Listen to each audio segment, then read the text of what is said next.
What would make this an especially meaningful conversation for you?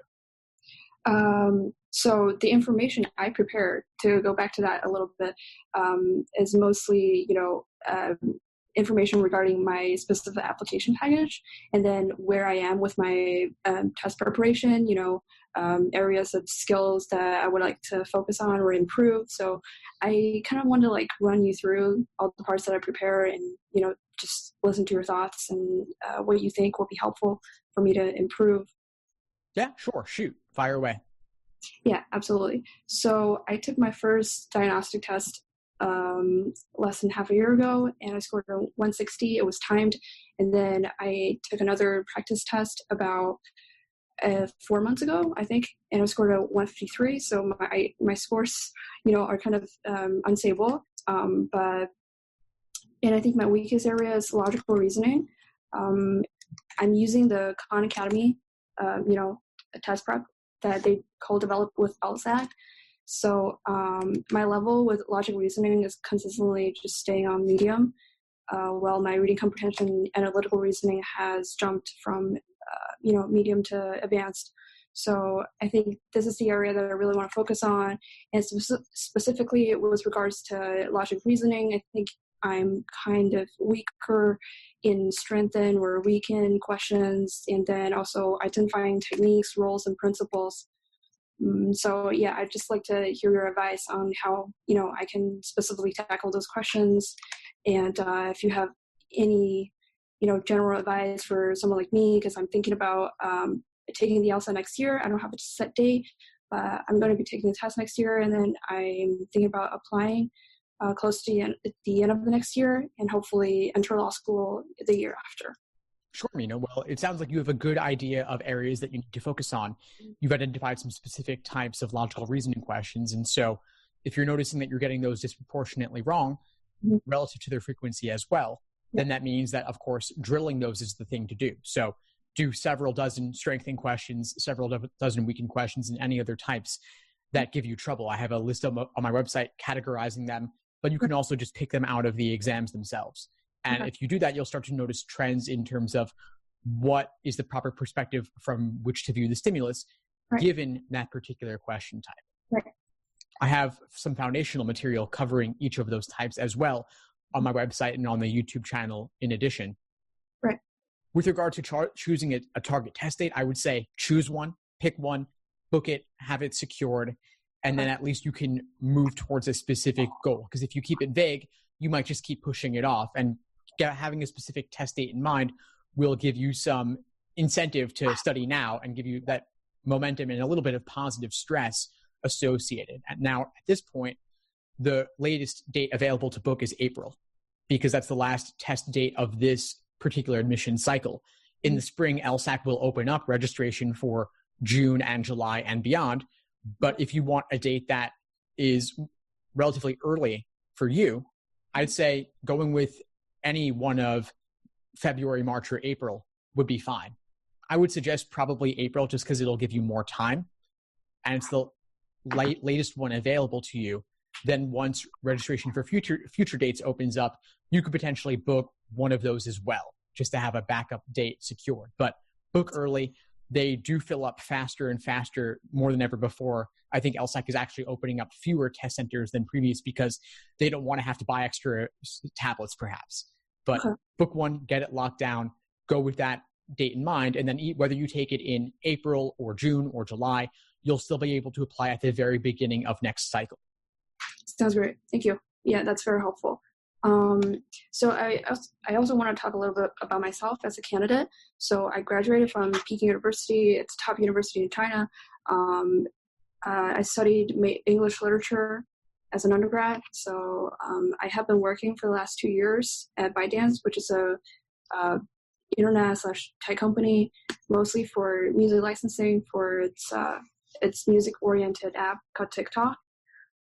So I think my experience is kind of relevant to, the field of copyright law.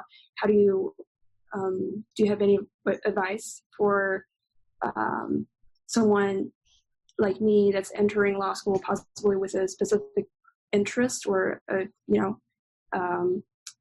gearing myself towards a very specific field, just in terms of choosing schools and applying for programs or even selecting courses once I'm in law school. Yeah, I think that you have the makings of a stellar application based on your work experience. I mean, tech and IP and copyright are all quickly growing fields. Okay. And furthermore, I mean, TikTok I know it's a very fast growing social media platform that most people have barely heard of over the age of 30, perhaps, but it's a growing area. I would make it clear to define exactly what TikTok is on your resume and on your any statements that you write about it, because they may not have heard of it, even though it's a booming area of focus. And obviously they know what copyright is, they know what IP is. Mm-hmm. So I think writing some sort of personal statement that ties this together and shows how your work experience motivates or relates to your reasons for wanting to go to law school, and showing your understanding of the field in particular, I think is going to be really compelling for you, because a lot of law school applicants, they only know what they've seen on TV or in the movies about the practice of law. And of course, the reality is much different. Mm-hmm. And so if your work experience can show that you have exposure to it, and of course, your resume shows that you have good work experience that could lead to future job prospects as well, I think will be really compelling for them. So when you mentioned understanding of the field, do you think I should lean more heavily towards talking about principles, or the more theoretical side of things, or should I rely more on like examples or case studies that I have encountered in my work experience? Definitely the latter, no question about it. You want to make it real. You want to make it concrete. Anecdotes are important. Stories are important. Stay away from the theory. The more theoretical it is, the less personal it is. So you want to say that I was working on this document related to this case, and this was the dilemma, or this was the conflict that they were facing, or just a question about where to go or what to do given the circumstances. But I would pick one specific example, or maybe one or two, from, like, let's say there was this licensing deal that we were trying to make happen. These were the issues in play. This is how I handled it. It kindled my excitement around this field. Okay. Sounds great. Also, one other important piece of information about me, I will be kind of a splitter applicant because my undergrad GPA isn't very high. It was 3.54 on my report. That's my overall GPA. My major GPA is a little higher. I think it's around 3.7. So I think, because law school really value high GPA applicants. So I'm just wondering where I stand in terms of my application and what kind of competitive advantage I will have over other candidates. Well, it is primarily numbers driven. So you have a good GPA. The next thing is to get a top LSAT score to boost your application. It's primarily numbers. Your work experience will be an asset, but it's not going to make the difference. Most likely, it's really, in most cases, more about the numbers. So I'd say the thing you can do is just get the top LSAT score possible.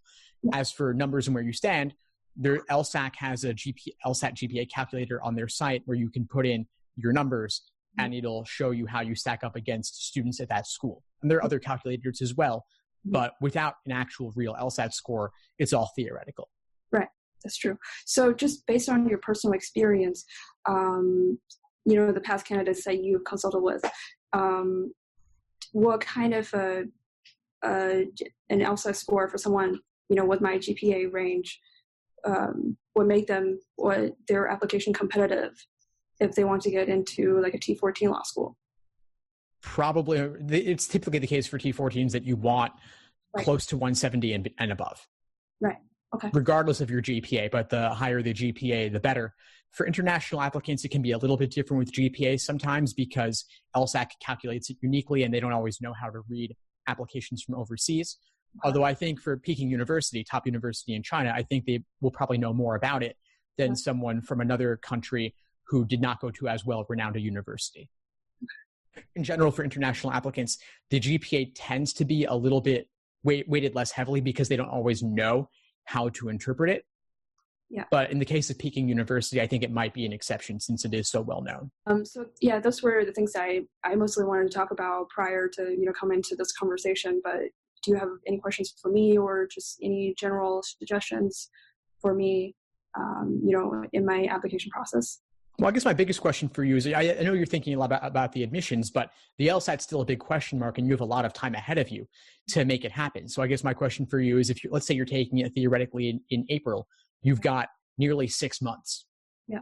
What do those 6 months look like for you in terms of other obligations and fitting in the time, especially since you're not starting from scratch? So it's really a question more of working on the identified weak areas. I feel like my schedule has been pretty packed, juggling a full-time job and then also the test prep. So yeah, I haven't been as committed as I should have been, but lately I've been trying to squeeze in at least 2 hours of practice every day, just in between meetings or after work when I get off. So I think I'm going to be consistently ramping that up. So during the week, at least 1 to 2 hours of practice every day. And then during the weekend, I will be able to allocate bigger chunks of time just to practice. So in terms of that practice alone, I think I will be dividing that proportionally to my weak areas, like you suggested. If you have more suggestions, I definitely welcome them all. No, well, it sounds like you are willing to put in the time, which is fantastic. I would urge you not to run the risk of burnout. 2 hours a day isn't likely to lead to that, but depending on your other obligations, it may become a bit much. And so know that when you're studying over a longer time period, you don't need to do quite as much every single day. It's more slow and steady wins the race when you're studying over a 5 to 6 month timeline or beyond. So be consistent. Try to do something on most days, but don't stress overly about taking a day off here or there. And this isn't something that you really should cram or even can cram. It's really more about exposing yourself to the wide range of patterns of methods of reasoning or patterns and the tricks they use to make tempting wrong answers or discouraging right answers. And so that exposure to those patterns, it happens through doing lots and lots of LSAT questions, especially in the category of logical reasoning, which is, I think, going to be your focus. Mm-hmm. So if you can expose yourself to a couple hundred or even more, like a couple thousand of these LSAT logical reasoning questions, just to expose yourself to what they look like, what tricks you are uniquely prone to falling for, understanding those in depth so you can avoid making the same mistakes in the future. All right. But look at it as something to get slowly acclimated to over a longer period of time, not something that we're like, there's the 50 patterns you're going to learn. And if you could memorize those, that would be it. There are more than 50, and they're not something to memorize. There's something to see and recognize when they appear. What would you say is the biggest insight you got from our call today? I would say definitely to be clear on a set date, to sort of, put the timeline and solidify sort of like the pressure for preparing the application, but also have a specific game plan for attacking the day-to-day. And then also being able to focus on real tests, especially in my weaker areas, to be able to, go through a lot of questions, real practices to hone my skills, and then also check out the book. Great. Fantastic, Mina. Well, I'm glad I was able to help. Please keep in touch and let me know if you need anything at all as you move forward. Absolutely. Thank you. Thanks for tuning into the show. Please subscribe if you haven't done so already to be notified of new episodes as I release them. And feel free to reach out if you need anything at all as you move forward with your prep. I'm happy to help however I can. In the meantime, I'll wish you all the best and take care.